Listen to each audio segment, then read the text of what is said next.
Do you guys think Trump was a greater threat than them, the other individuals that are still on the platform? I think for our country, Trump is the greatest threat that exists for our country. Still. Yeah.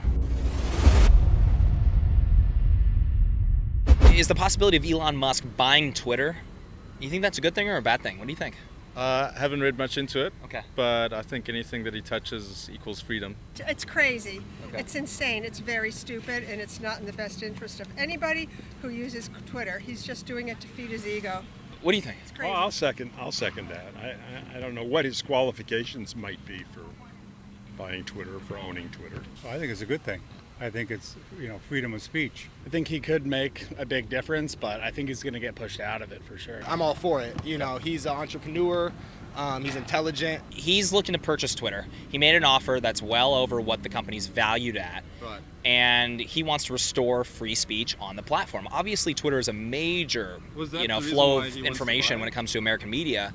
Right. That's the reason why he wants to buy it. And that's funny that you said that because you didn't know that. I didn't know that. But yeah, I would say anything that Elon Musk does, he just wants to not conform to govern society, and he thinks that maybe people should just have the right of way when they have the right mindset, and people should be able to speak freely. So basically, the reason why he's looking to purchase Twitter is because he believes censorship is a problem on the platform. Do you guys agree with that or no? Well, I think he doesn't like censorship when it goes against his views. Okay. I think when censorship supports his views, then he likes censorship. So Is that how everyone? Is that how everyone is? I mean, do we? I think that's legitimate. Yeah, I think people are like that. I think it's natural to be like that. He's trying to say that it's kind of like a disorganized town hall and that he wants to let these people come on and have free speech. Is that important? Is this a good thing for free speech or a bad thing for free speech? What do you think? I think that in a certain way about it, there should be free speech, but I also think that it can be very dangerous if people are given a platform where they can promote hate.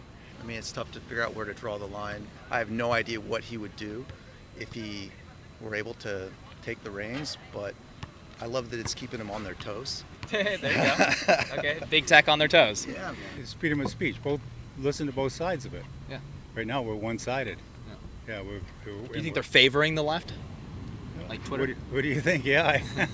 Do you think that's an issue on the platform, or do you think that's an issue on social media? I think it's a huge issue. If he gets it, I hope that his main focus is opening up the floodgates. Let's stop canceling people for opinions you may not agree with. Free speech shouldn't die.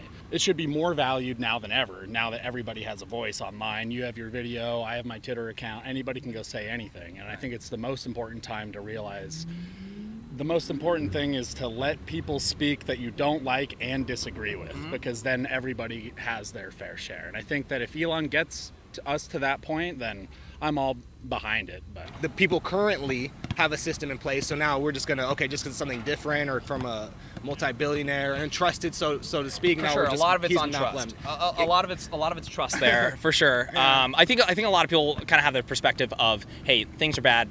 Let's not? give him a chance. Exactly. To be fair, he has had a history of being actually pretty good for standing up for free speech for all Americans. Absolutely. And I think that's what's led a lot of people to believe him. Exactly. A lot of people are making the arguments when it comes to the banning of Donald Trump on Twitter or suspension of the Babylon Bee, which is a satire site.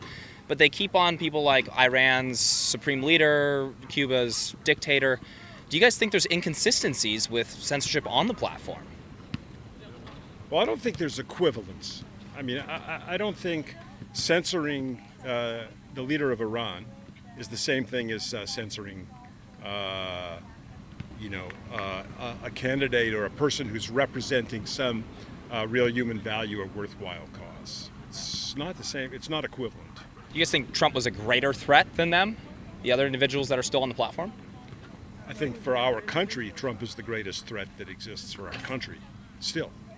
Yeah. Is that something that needs to be fixed, or do you think that's reasonable that that's the case? What do you guys think? I think it's one of those things that we're going to debate for a long time, because when you have humans try to demarcate, the lines of what's important to be in the public conversation versus what's, like you said, too dangerous, and then you have the algorithms also trying to make those decisions. Right. You have people getting shadow banned. You have all these things happening. And when you look at it, you take a step back, depending on how you're looking at it, what you see, it can look like it's very unfair.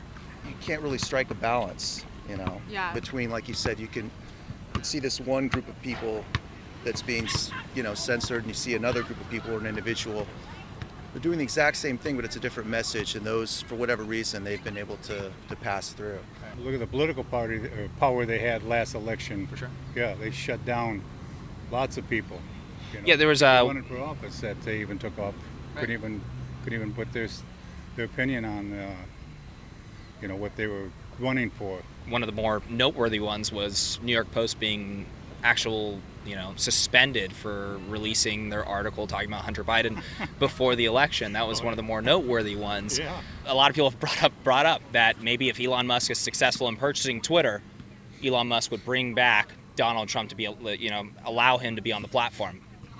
I'm assuming we all disagree with this. I disagree with that. I think it's destructive. I don't know how to properly regulate it, or if the answer is just pure democracy, unbridled.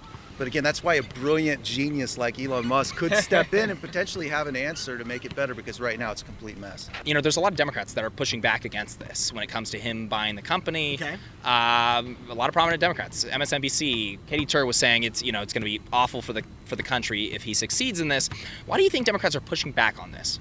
Once again, I hate to take the neutrality route, but I'd assume because they have their own political agenda, obviously, and that's possibly a main reason why he's embarking on this endeavor, is to create such uproar and expose such things. Folks on the right have definitely cheered this on, the purchasing of Twitter. Why do you think that is? I think that it's probably because it's become such a politicized thing, with specifically Donald Trump being cut out of it, and Marjorie Greene too. Having those people not allowed to do it, I think makes it more of a political thing in that way for them. And I would say too that it's the audience of the people that use Twitter, that's something that they're really focused on, is having that platform, people getting cut off of social media and things like that. In the same way that academia and journalism tends to be just more of a left-wing enterprise these days. It's just, there's just more people who share those ideals that are coming into positions of power. And so for that reason, rightfully so, maybe people who are more conservative are looking at it and saying, well, maybe this is one of the reasons why things are, decisions are coming down in a way that we don't always agree with. We need to have a little bit more diversity of opinion in those spaces like technology and social media. Politically, you lean more left or more right? What would you say? Well, I'm a conservative person, yes. Yeah. Left for me. Far left as you can get. Okay. Yeah, far left as you can get. Just to keep it simple, I do tend to lean more left. Left.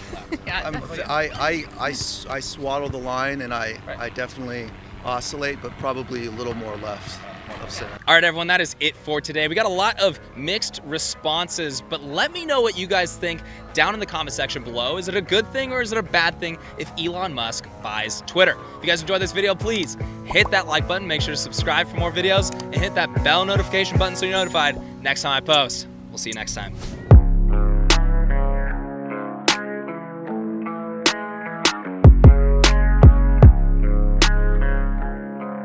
To 1, 2, 3, 4, 5, 6, 7, 8, 9, 10. Super cute dog over there. Audio check. Can we pet your dog?